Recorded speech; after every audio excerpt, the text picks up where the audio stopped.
एक ही मर्द है पूरे हिंदुस्तान में, वो मर्द आहन जिसको बैरिस्टर असदुद्दीन अवैसी के नाम से जानते हैं।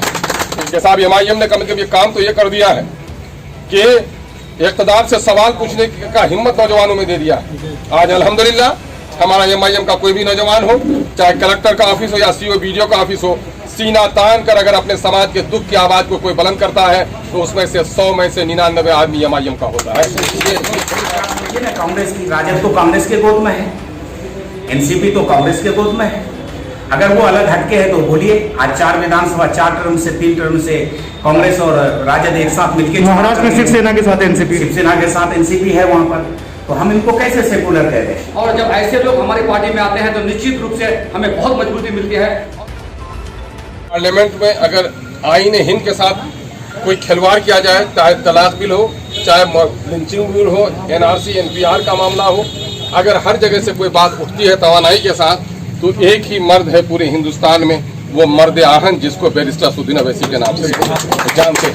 इस वक्त बैरिस्टर असदुद्दीन अवैसी साहब के पैगाम को देखते हुए जनाब भाई साकिर साहब हमारे दिगलबाग के मजबूत नेता हैं, आपने यूपीएससी का इम्तिहान भी क्वालिफाई किया था। इस तरह के मजबूत साथी भी आज हम लोग के साथ। यही नहीं बल्कि आप अगर देखेंगे एक लंबी फहरिस्त, जो लोग कल तक वजीर रहे, कल तक एमएलए रहे, उनकी दर्जनों की तादाद आपके पार्टी में शामिल हो रही है। तो मैं सीमांचल के अपने तमाम तर लोगों से कहूँगा, एमआईएम से जिनका रिश्ता है, कि देखिए आदमी वो है, वो कहा गया कि शरीफ आदमी खजूर की दरख्त की तरह होता है, वो बाहर में कभी इतराता नहीं है, खजा में कभी घबराता भी नहीं है। और गंवारों को कहा गया, दूसरी पार्टी के लोगों का जो मामला है, वो गंवार का पेड़ जिसे गंवारी हम कहते हैं, सावन में दुल्हन की तरह सज जाता है वो दरख्त, और अगर पूस में उसके बदन पर एक पत्ता भी बाकी नहीं रहता है। तो गंवारों का अंदाज ये होता है कि दौलत मिले, शोहरत मिले, इज्जत मिले, मकाम मिले तो इतरा जाता है, लेकिन शरीफ इज्जत में इतराता भी नहीं है और मुसीबत में घबराता भी नहीं है। एमआईएम इसी मेयार और हक की सदाकत की सियासत का नाम है। हम उम्मीद करते हैं कि पार्टी की तरफ जुग दर जुग जो लोग हमारे शामिल हो रहे हैं, इससे हमारे कारकुन कहीं से भी घमंड और गुरूर का शिकार नहीं हो, बल्कि पार्टी में शामिल होना बड़ी बात नहीं है। असेंबली और पार्लियामेंट में अपनी हिस्सेदारी तय करना असल हमारी लड़ाई है, और हम एक लड़ाई में कामयाब हुए। अभी फहीम साहब बोल रहे थे कि साहब एमआईएम ने कम से कम ये काम तो ये कर दिया है कि इक़्तिदार से सवाल पूछने का हिम्मत नौजवानों में दे दिया है। आज अल्हम्दुलिल्लाह हमारा एमआईएम का कोई भी नौजवान हो, चाहे कलेक्टर का ऑफिस हो या सीओ बीडीओ का ऑफिस हो, सीना तान कर अगर अपने समाज के दुख की आवाज को कोई बुलंद करता है तो उसमें से 100 में से 99 आदमी एमआईएम का होता है। ये बड़ी बात कामयाबी हासिल की है। हम समझते हैं कि भाई जनाब मंसूर आलम साहब आने के बाद बहादुरगंज की टीम को हमारी एक नई तवानाई मिलेगी, और जाहिर है फौज बढ़े तो फतेह से हम किनार होना भी चाहिए। अब आप लोगों का इम्तिहान आगे होने वाला है, अपने इम्तिहान की तैयारी में। हमारे साथ मौजूद है मंसूर आलम जी, जो पिछले बार जो है बहादुरगंज विधानसभा से एनसीपी के टिकट से उम्मीदवार भी थे और आरजेडी के काफ़ी करीबी माने जाते हैं तस्लीमुद्दीन के खास के। तो आपसे सीधा सवाल ये पूछना है कि आप किस तरह से आपने आज एआईएमआईएम का सदस्यता लिया? सबसे पहले तो असदुद्दीन अवैसी साहब जो पार्लियामेंट में हमारे हकूक की जो बात करते हैं वो पार्लियामेंट में करते हैं, लेकिन हमारे जो सदर साहब हैं बिहार के, तो जब से ये इस पार्टी को एमआईएम को लेके आए किशनगंज में और इनका सदर बने, इनसे मैं कई बार मतलब बहुत ज़बरदस्त तरीके से, शुरू में मुझे लगा कि कुछ नहीं कर सकते हैं, लेकिन इनकी मेहनत जो है और जिस मेहनत के दम पर अकेले बिहार में जो पार्टी को आज एक मजबूती स्थान जो प्राप्त हुआ है, अहम रोल है सदर साहब का, और इनका जो है मेहनत को देखते हुए, इनकी लगन को देखते हुए, क्योंकि किसी जमाने में हम इनके साथ थे, तो क्यों ना फिर साना बाशाना कंधा मिलाकर इनको साथ देके एक मुकाम पे पहुंचाया जाए। हमारे सदर साहब के अगुवाई में हम उनके साथ रहेंगे, कंधा से कंधा मिलाकर। अच्छा, इससे पहले आप एनसीपी में थे, शरद पवार की पार्टी है, जी। और आप तस्लीमुद्दीन में काफी करीबी माने जाते हैं। राजद और एनसीपी का हमेशा इल्जाम है कि ओवैसी साहब की जो पार्टी है कहीं ना कहीं बीजेपी को फायदा पहुंचाने की काम करती है, तो इससे कितना इत्तेफाक रखते हैं? मैं इस बात से इत्तेफाक नहीं रखता हूं। आज आप लीजिए ना, कांग्रेस की राजद तो कांग्रेस के गोद में है, एनसीपी तो कांग्रेस के गोद में है।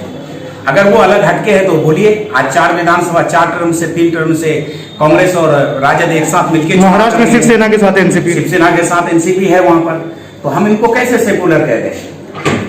कांग्रेस पार्टी इसने मुसलमान के लिए क्या कमी छोड़ा है? कांग्रेस पार्टी तो स्वीट पॉइजन है, उसने धीरे धीरे मुसलमानों को मारा, भारतीय जनता पार्टी की सरकार आई, वो एक ही बार में जबे किया, ये बार बार किया। आज वही बात कर रहे हैं ना राम राज की, कि हर घर में राम राज हो, राम का पूजा हो। तो भाई ये मैनिफेस्टो में आपका तो पहले भी था, हम कहां मना कर रहे हैं।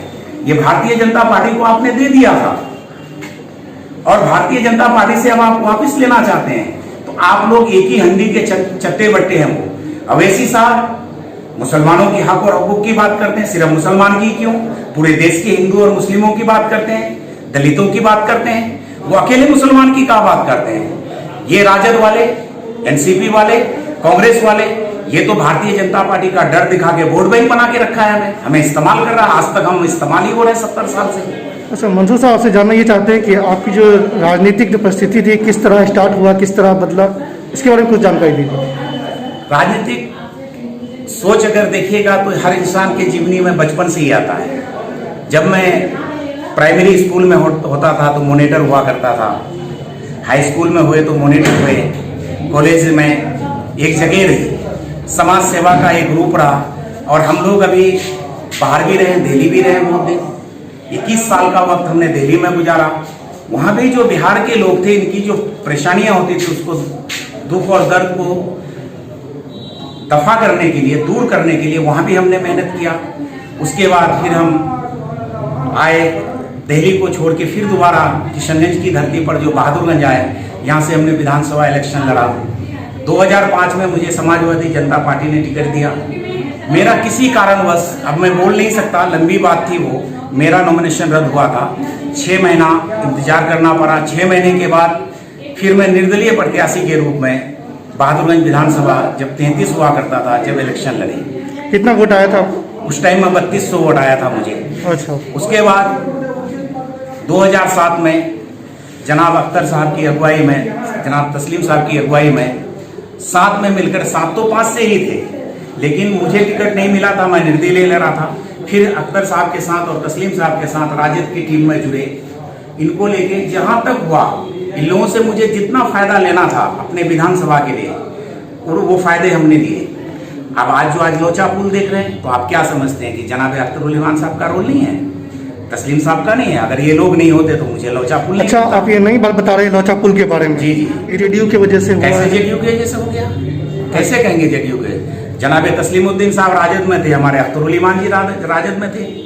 अच्छा। तब जाकर के राजद के जमाने में जब पैसा मिला, सम विकास योजना का पैसा था 1600 करोड़, जो शहनवाज साहब रिवेलिडेशन करके वापस कर दिया था, उसको तस्लीमुद्दीन रिवेलिडेशन करके अख्तरुल साहब प्राप्त किया था उन पैसों को। उनसे आपके किशनगंज जिले के जितने भी मदरसे बने हैं, 6,55,000 का टोटल पैसे उससे हैं, पुल हैं, सड़क हैं। अच्छा मंसूर साहब, आपसे आखिरी सवाल ये है कि आपको क्या टिकट के बारे में कुछ कहा गया है, या इस वजह से आप पार्टिसिपेट कर रहे हैं? मुझे अगर लायक समझेंगे सदर साहब या हमारी बहादुरगंज की टीम, तो मैं चुनाव लड़ूंगा। अगर मुझे कहेगा कि आप पार्टी के लिए काम करें, एज ए वर्कर मैं काम करूंगा पार्टी के लिए। अच्छा, तौसीफ साहब से जानना चाहते हैं कि जैसे मंसूर साहब जैसे दिग्गज लोग आपकी पार्टी में ज्वाइन हुए, किस तरह की मजबूती मिलेगी बहादुरगंज में? देखिए, सबसे पहले तो मैं मंसूर साहब को और पूरी टीम को मुबारकबाद देता हूं कि आज उन्होंने हमारे पार्टी में आकर पूरे बहादुरगंज विधानसभा के अंदर, नौजवानों के अंदर, हमारे कार्यकर्ताओं के अंदर एक नया जोश, नया जज्बे को उन्होंने जगाने का काम किया है। उसके लिए मैं मुबारकबाद देता हूं। और निश्चित रूप से मंसूर साहब के, क्योंकि मंसूर साहब हमेशा सामाजिक कार्यकर्ता के रूप में हमेशा समाज में काम किए हैं और मुखिया भी रहे हैं, विधानसभा इलेक्शन भी लड़े हैं, तो एक दर्द जो दिल में है, जो समाज में पिछड़ेपन का दर्द मंसूर साहब के दिल में है। और जब ऐसे लोग हमारी पार्टी में आते हैं तो निश्चित रूप से हमें बहुत मजबूती मिलती है, और आने वाला वक्त हम और मजबूती के साथ में उसको फेस करेंगे, और मजबूती के साथ में हम लोगों के बीच में जाकर एमआईएम को मजबूत करेंगे और एमआईएम का कैंडिडेट को जिताने का भी हम काम करेंगे।